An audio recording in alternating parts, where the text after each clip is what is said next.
My name is Teresa Cooper, and I was diagnosed with stage 2 breast cancer at the age of 36. Of course, the first thing you think of is, what does this mean? What am I going to have to do? And the first time you hear the word chemotherapy, you automatically just think about being bald and losing all your hair. When I was diagnosed, I had really long, luscious black hair.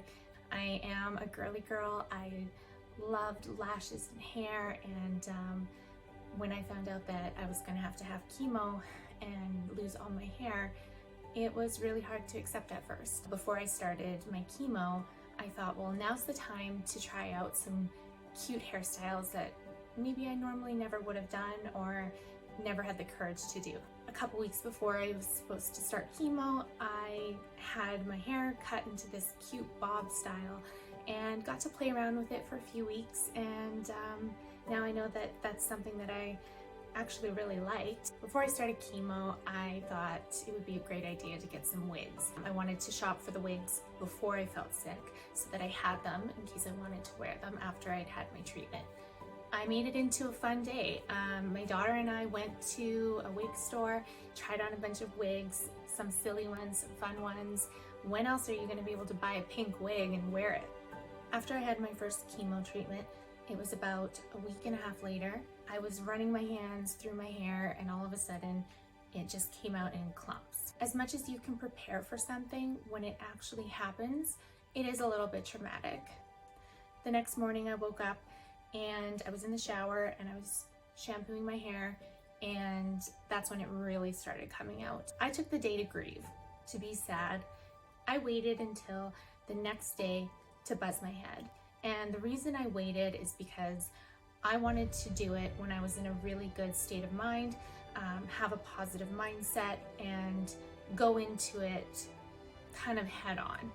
I made sure that I had my support group with me. So my fiance actually was the one who buzzed my head, and my daughter was there with me.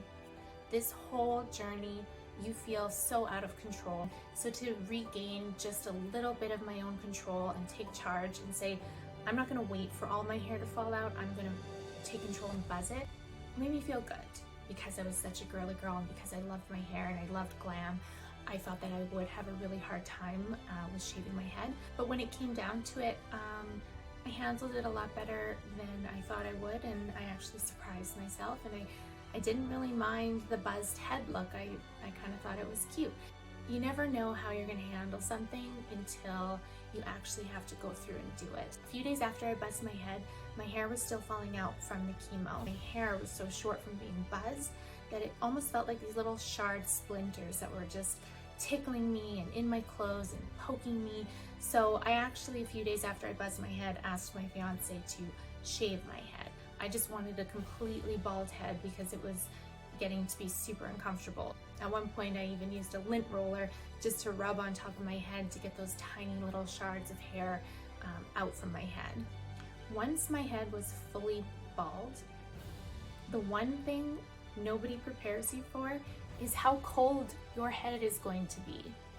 It felt like a constant breeze on my head. So I ended up actually getting a bunch of toques and a bunch of hats because your head is going to be cold and nobody tells you that. I love the fact that I had different wigs and different options, and depending on the mood I had that day, if I wanted to feel like J-Lo, I would put on my J-Lo wig. If I wanted to feel like myself, I would put on my black-haired bob wig. Having those options and having it there available for when you do kind of want a little pick-me-up, I found did help throughout my journey of being bald.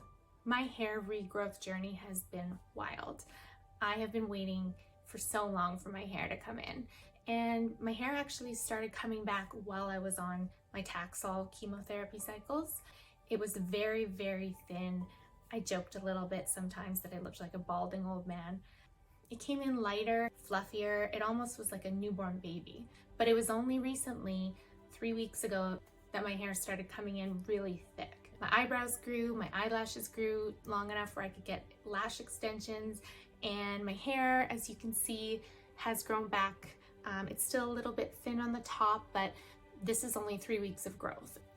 I will continue to wear wigs. Sometimes it's fun to just get dressed up and put on a wig and go out and not look like a cancer patient. And And I'll still go out and rock my short little buzz cut too. Whatever your journey is with hair loss or hair regrowth after chemo, after being diagnosed with breast cancer, just know that there is a light at the end of the tunnel. And on those days when you can't see it and you are down, just know that it's temporary and your hair will grow back. And before you know it, you'll be looking back at those photos of yourself bald and thinking, wow, I got through it. I did it. You are a warrior.